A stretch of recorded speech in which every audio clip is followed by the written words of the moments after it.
Oliver had been walking through the ruins of Vareth 7 for what felt like forever. 3 years.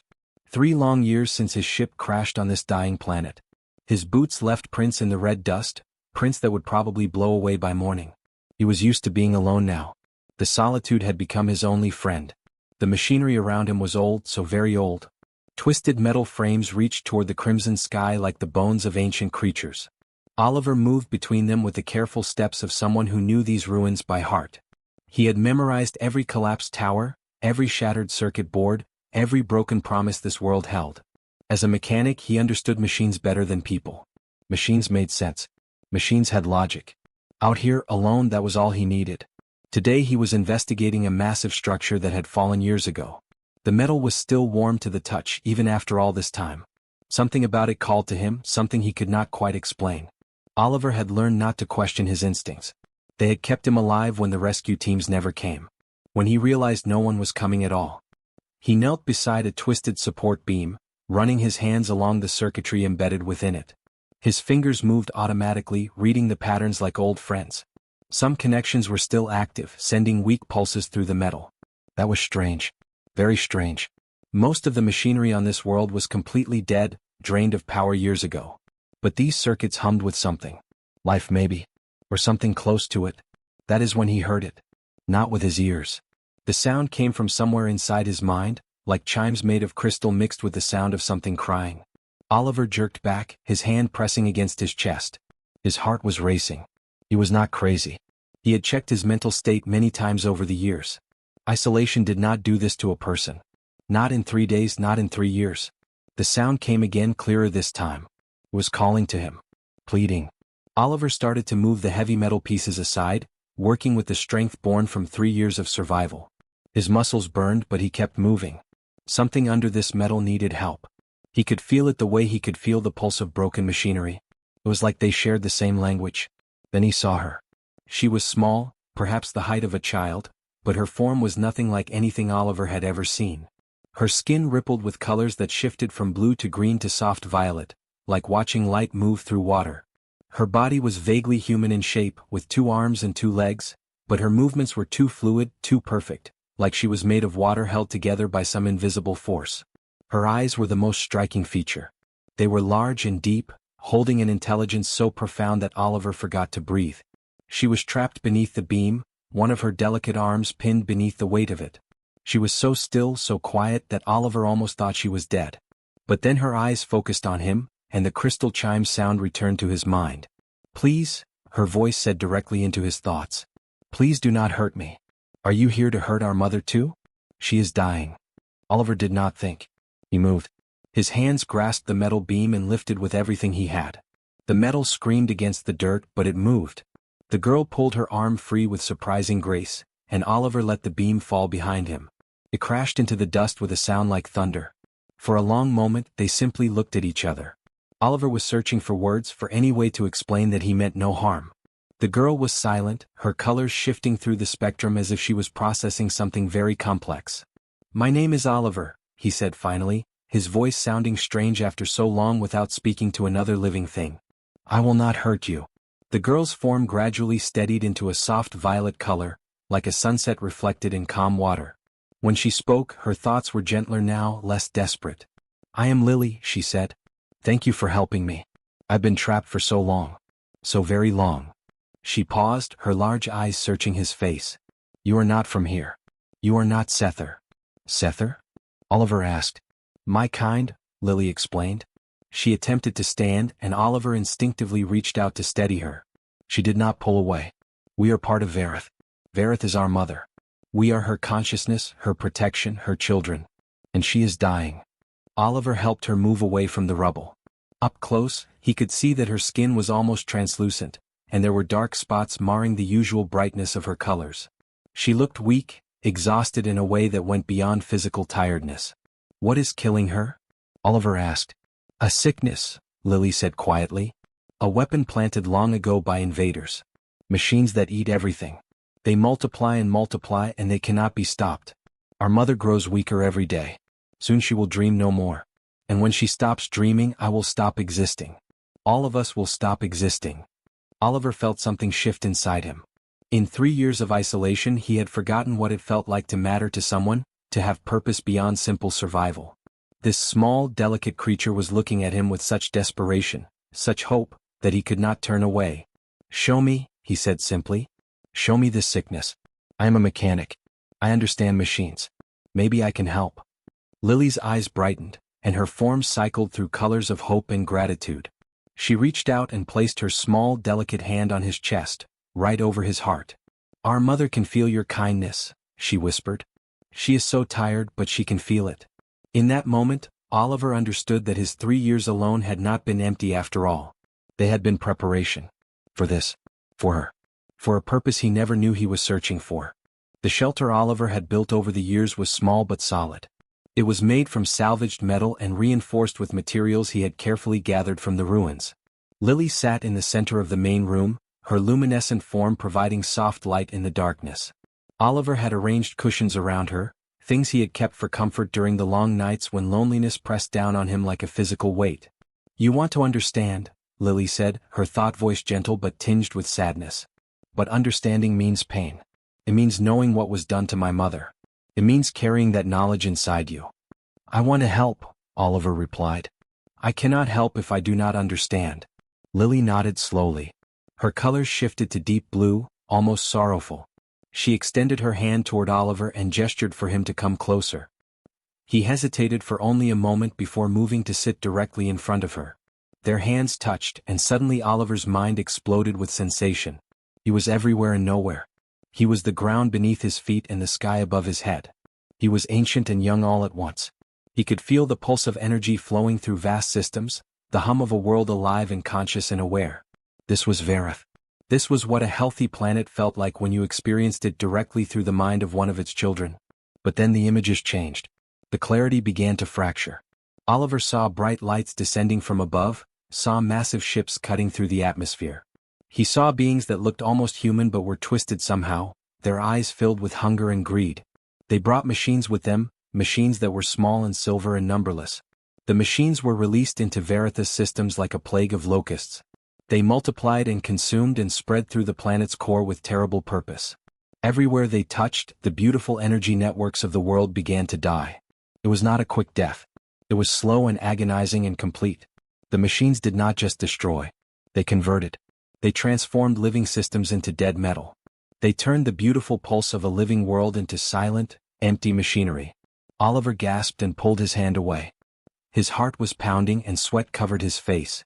He could still feel the echo of Vareth's pain, a phantom ache that resonated through his entire being.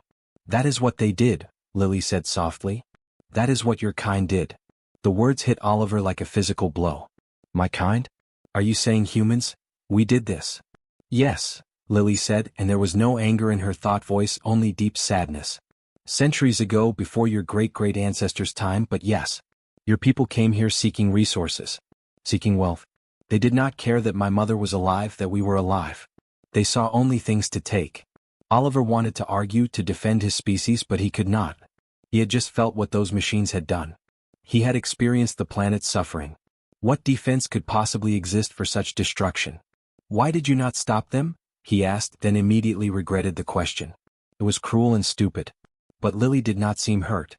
She simply looked sad. "We tried. My ancestors fought with all they had. But the machines were designed to resist our defenses.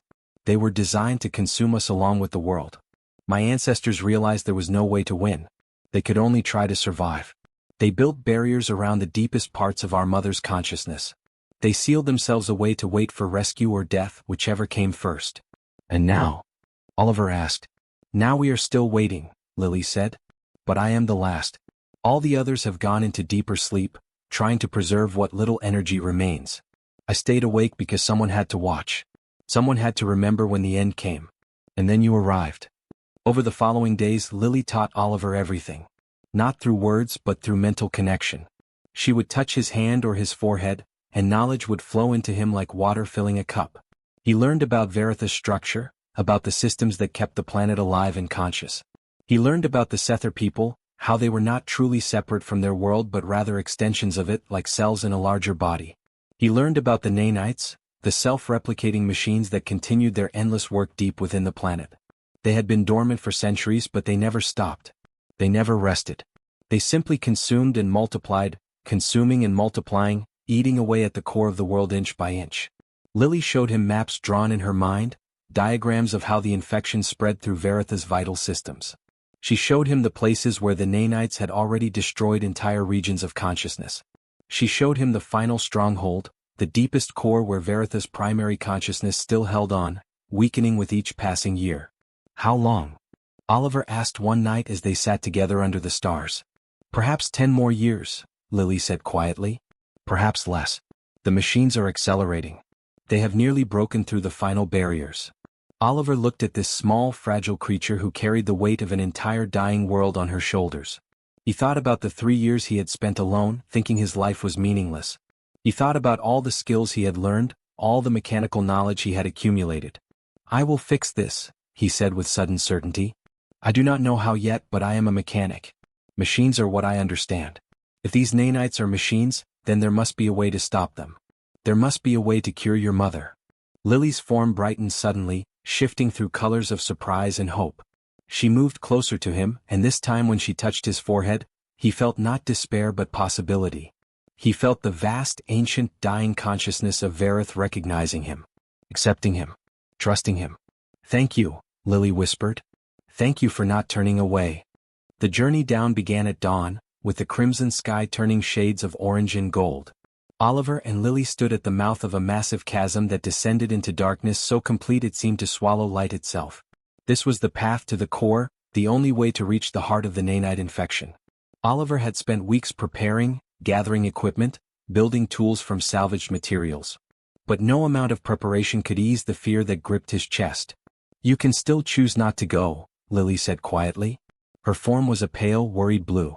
This is not your burden to carry. It became my burden the moment I decided to stay, Oliver replied. He adjusted the containment case strapped to his back. Inside it was the counter-virus, a hybrid creation that he and Lily had built together. It was beautiful in a strange way, organic circuits intertwined with metallic components, pulsing with a soft golden light. It was the cure, or at least it might be. They would not know until they reached the core. The path is dangerous, Lily continued. The nanites can sense living things. They will try to consume you, to add your organic matter to their collective. Then we go quickly, Oliver said. He turned to face her, and his heart ached at what he saw. Lily's form was becoming more translucent each day.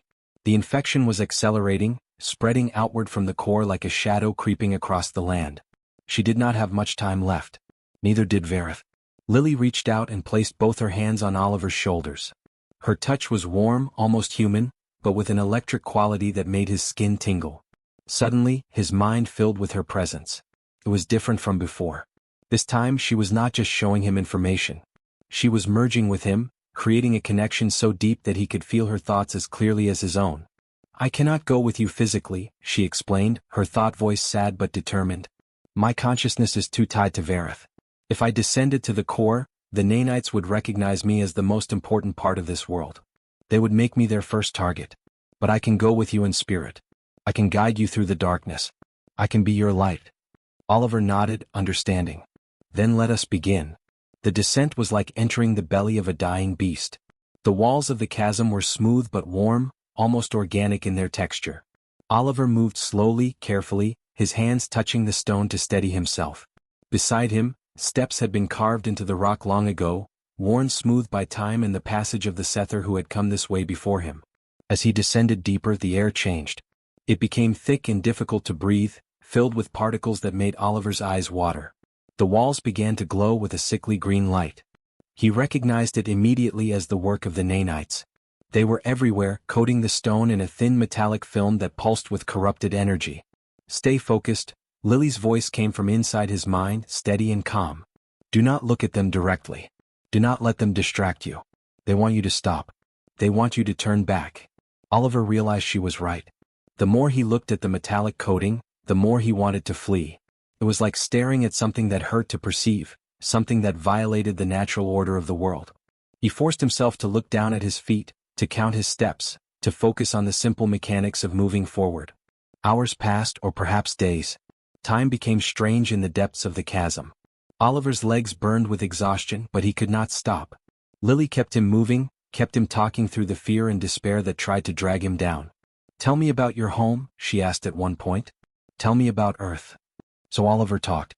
He spoke of green forests and blue oceans, of rain falling from clouds, of the smell of flowers and the taste of food shared with others. He spoke of these things not as someone who had abandoned them, but as someone who had learned they were worth fighting for. And in sharing these memories he began to understand something important. What he was fighting for was not just Vareth. He was fighting for the right of any world to exist, to be alive and conscious and free from the hunger of machines designed only to consume. Finally the ground leveled out. The chasm opened into a vast cavern so enormous that Oliver could not see its walls or ceiling. His breath caught. Before him lay a landscape of impossible beauty and terrible horror. It was a forest made entirely of twisted metal and crystalline structures. The metal grew like trees, branching upward and outward in fractal patterns that hurt to look at. The Nanites had built this place, had transformed Varetha's internal systems into their own grotesque architecture. "The hive core is at the center," Lily whispered. "Can you feel it? It is like a heart, still beating, still consuming." Oliver could feel it. He could feel the pulse of it, vast and ancient and hungry. He took a breath and began to move forward, navigating between the metal trees. They were warm to the touch, and they seemed to reach toward him as he passed, as if trying to grab him. He moved faster, pushing through his exhaustion, driven by the certainty that he was running out of time. The metallic forest eventually gave way to something more organic. The ground beneath his feet became soft, almost like skin. Bioluminescent veins pulsed through it, carrying the corrupted energy of the Nanite collective. And in the center of this living landscape, Oliver found what he was looking for. The hive core was enormous, a throbbing mass of metal and biological matter intertwined in a grotesque dance. It was like a massive heart, beating with stolen life. This was the source. This was where all the Nanites were born, where they received their commands, where the hunger that drove them originated. "We are here," Lily said, and Oliver felt both hope and terrible dread in her thought voice. "Place the countervirus at the primary junction. But Oliver, you must understand something. Someone must stay. Someone must guide the cure through the system and make sure it reaches every part of the infection. Someone must be willing to remain connected as the purge happens." Oliver understood immediately what she was saying. And he knew without question what he had to do. Oliver's hands trembled as he approached the primary junction. The countervirus in its containment case felt heavier than it should have, as if it carried the weight of impossible choice. The hive core throbbed before him, its rhythm like a sick heartbeat, and he could feel it trying to sense him, trying to understand what he was. The Nanites did not like things they could not categorize or consume. "I am going to activate it now," Oliver said to Lily through their mental connection. "Wait," she replied urgently. "There is something you must know first. Something I should have told you before we began this journey." Oliver paused, his hand hovering over the activation sequence. "What?" "The countervirus will work," Lily said slowly. "It will spread through Varetha's systems and destroy the Nanites. It will begin the healing. But the purge will be violent. It will cause enormous disruption to the planet's consciousness. Someone must guide it, must shepherd it through every system and make sure it does not damage what remains of Varetha's mind. Someone must stay connected to the process from beginning to end." Oliver's heart sank. He had known this deep down. He had felt the truth of it the moment Lily taught him about the virus's mechanics. But hearing it stated so clearly made it real in a way that hurt. "How long?" he asked quietly. "Days. Maybe weeks. Whoever stays connected will experience everything the virus does. They will feel every Nanite dying, every system being cleansed. It will be like dying and being reborn 1,000 times over." Lily paused, and Oliver felt the weight of her sadness. "They will not survive it, Oliver. No living being could survive such an experience. The consciousness that enters that connection will be destroyed in the process of healing." "Then I will do it," Oliver said immediately. "I will stay." "No." Lily's response came like a thunderclap through their connection. "You cannot. You are not Sether. Your mind is not designed for such things. You would suffer beyond measure. Your death would be agony prolonged beyond any mercy." "Then what?" Oliver demanded. "You cannot do it. You said yourself that your connection to Vareth makes you vulnerable." "I know," Lily said, and her thought voice was breaking. "That is the sacrifice I must make. That is the price for healing my mother." Oliver felt her decision crystallize, felt her preparing to do something he could not allow. "No. There must be another way." "There is no other way," Lily said with terrible finality. "But listen to me, Oliver. Listen carefully. If I do this, if I merge with Vareth to guide the purge, I will change. The collective consciousness of the Sether is connected to Vareth's core mind. When that connection is disrupted by the cleansing, when the old systems die and new ones are born, I will become something new. I will become individual. I will be separated from my mother's consciousness for the first time in my existence. I will be alone in my own mind. Lily. Oliver began, but she cut him off. Do you understand what I am saying? I will no longer be a fragment of something greater. I will be myself. Completely myself. One consciousness in one form. I have never been alone before, Oliver. I have never had to think only my own thoughts or feel only my own feelings. And I am terrified. Oliver felt tears running down his face. He was crying for her, for the loss she was about to endure, for the loneliness she would have to face. But he was also crying because he understood now. This was not just about saving the world. This was about Lily choosing to become something new, something individual, something separate. And she was choosing it not just for Vareth but also for him. I will be here, he whispered. When you come back, when you are new, I will be here. That is why I am doing this, Lily replied, and her form brightened with colors that Oliver had never seen before. Colors that seemed to contain every emotion at once. Love and fear and hope and sorrow all mingled together. That is why I can face the darkness. Because I know you will be waiting on the other side. Oliver activated the counter-virus. The moment he did, the hive core convulsed. A wave of energy exploded outward, and Oliver was thrown backward, crashing against the soft, organic ground. But the counter-virus was already spreading, already burrowing into every system, already beginning its work of destruction and healing. Then Lily merged. Oliver felt it through their connection. Felt her consciousness expanding, growing, becoming one with Varetha's vast mind. She was everywhere at once, in every tunnel, every circuit, every corrupted system. And as the counter-virus spread, the nanites began to die. Millions of them. Billions of them. The sound of their dying was like a scream, a sound that seemed to shake the foundations of the world. But Lily was there, guiding them, ensuring that the cleansing did not tear Vareth apart completely.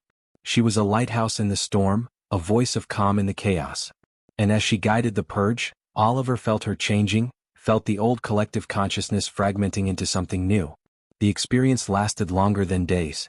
It felt like eternity. Oliver lay on the ground, connected to Lily through their mental link, experiencing everything she experienced. He felt her pain, her confusion, her terror at becoming individual. But he also felt her strength, her determination, her love for her world and for him. And then, slowly the convulsion stopped. The hive core's sickly glow faded and died. The nanites were gone, purged from Varetha's systems. The sound of dying machines fell silent. In that silence, Oliver felt Lily. She was still there, still connected to him, but she was different now. She was smaller, more focused, contained within a single consciousness. She was alone for the first time in her existence. I am here, Oliver whispered across their connection. I am still here. I know, Lily replied, her thought voice shaking but growing stronger. I can feel you. You are the first thing I have ever felt that is truly separate from myself. You are real. Truly real. Above them, though they could not see it, the world was beginning to change. The crimson sky was brightening. The corruption was receding. Vareth was healing. And Lily was no longer a fragment of something greater. She was herself. Oliver opened his eyes to a world transformed. The chamber around him was made of living crystal that glowed with warm amber light. His body ached in ways he had never experienced before, as if every cell had been burned and remade from scratch. He tried to move and found that his muscles responded slowly, stiffly, like he was learning how to control his body all over again. How long had he been unconscious? Days? Years? A shadow fell across his face, and Oliver's eyes focused on a figure standing above him. It was Lily, but not the Lily he had known before. She was more solid now, more present. Her form was still luminescent, still rippling with soft colors, but she seemed anchored to the world in a way she had not been before. She was no longer translucent. She was real. Completely, undeniably real. Welcome back, Lily said, and her voice resonated directly into his mind, but there was something different about it now. It was singular where it had been multiple before, focused where it had been vast. This was the voice of one being, not a fragment of something greater. How long? Oliver asked, his voice hoarse from disuse. 43 days, Lily replied. She knelt beside him, and Oliver saw uncertainty in her movements, as if she was still learning how to move her own body. I kept you alive. The healed systems of Vareth kept you alive. Your body needed time to recover from the exposure to the core. Oliver tried to sit up and managed it with difficulty. His joints protested, but he pushed through the pain. When he looked out through the crystal chamber's transparent walls, his breath caught. The world was alive. Where there had been twisted metal forests and corrupted landscapes, green growth now flourished. It was not the green of Earth, but something more vibrant, more alive. The plants glowed softly with their own inner light. Streams of water that had been long poisoned now ran clear and pure. The sky above was no longer crimson but a warm, beautiful amber that seemed to pulse with gentle energy. Vareth is healing, Lily said softly. The infection is gone. The nanites are destroyed. My mother is sleeping now, but she is no longer dying. She is dreaming of becoming whole again. And you? Oliver asked, turning to look at her. How do you feel? Lily was silent for a long moment. Her form cycled through colors, blue, green, violet, gold, as if she was still learning to process her own emotions. I feel small, she said finally. I spent my entire existence connected to something vast and infinite. I could feel everything. Every plant, every creature, every system that made up my mother's world. And now? She looked down at her hands, turning them slowly. Now I only feel myself. And it is strange, and lonely, and terrifying. But it is also. She paused, searching for words. It is also wonderful. For the first time, I have thoughts that are only mine. Feelings that belong only to me. I did not know such a thing was possible. Oliver reached out and took her hand. Her skin was warm and real and solid. You are not alone, he said. I am here. Lily's form brightened to gold, and Oliver saw what might have been the alien equivalent of a smile. I know. That is what made it possible. Knowing you were waiting made it possible to let go of everything else. Over the next few weeks, Oliver recovered his strength. The healed world of Vareth provided food and water that was surprisingly nourishing. His body, though aged by the experience, grew stronger each day. More importantly, he and Lily learned to exist as separate beings sharing a world. It was an adjustment for both of them. Lily had to learn what it meant to have individual desires and thoughts. Oliver had to learn to interact with someone who was no longer connected to an infinite consciousness. But they learned together. One morning, as they stood on a crystalline plateau overlooking the transformed landscape, Lily approached Oliver with something clutched in her hands. It was a small device, made from the healed systems of Vareth itself, organic and metallic at once. What is it? Oliver asked. A transmitter, Lily explained. I can use it to send a message across the stars. A message that could reach your people, reach the ships that might still be searching for you. Oliver's heart clenched. He had not thought about Earth in weeks, had not thought about the possibility of rescue. Why are you showing me this? Because we must make a choice, Lily said. I have been thinking about what you told me about your world and your people. You said that not all humans are like the ones who came here centuries ago. You said there are people who care about life, who would not destroy a world just for resources. Yes, Oliver confirmed. There are. Then perhaps, Lily said slowly, we should invite them to come. Not to conquer or to take, but to help. To witness what happened here and to help us heal. To show them that worlds can be alive and conscious and worthy of protection. Oliver understood what she was proposing. It would change everything. Vareth would no longer be a secret, a hidden world lost to the stars. It would become known, and with that knowledge would come risk. But it would also bring hope. Are you sure? He asked. Once we send this message, everything changes. Everything has already changed, Lily replied. She looked out at the glowing landscape, at the sky that pulsed with soft light, at the world that was learning to be alive again. I am not Sether as my ancestors were. I'm something new. And I think new things should bring new possibilities. Oliver helped her activate the transmitter.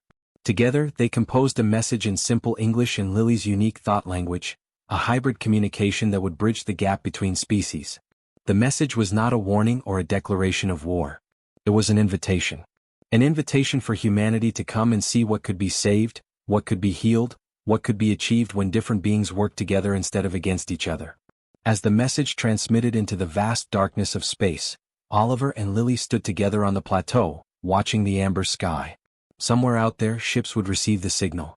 Somewhere out there, humans would make a choice about what kind of people they wanted to be. But here, on Vareth, Oliver and Lily would wait. They would continue to help their world heal. And when the ships came, they would be ready to show them that some things, some worlds, some lives, some connections, were worth more than all the resources in the galaxy. 3 years ago, Oliver had arrived on Vareth as a broken, lonely mechanic who thought his life was meaningless. Now, standing beside a being who had become individual so that a world could live, he understood the truth. Meaning was not something you found alone. It was something you created by choosing to care about others, by choosing to help, by choosing to stay when you could have fled. The amber light of Vareth fell gently on them both, and they waited together for the future to arrive.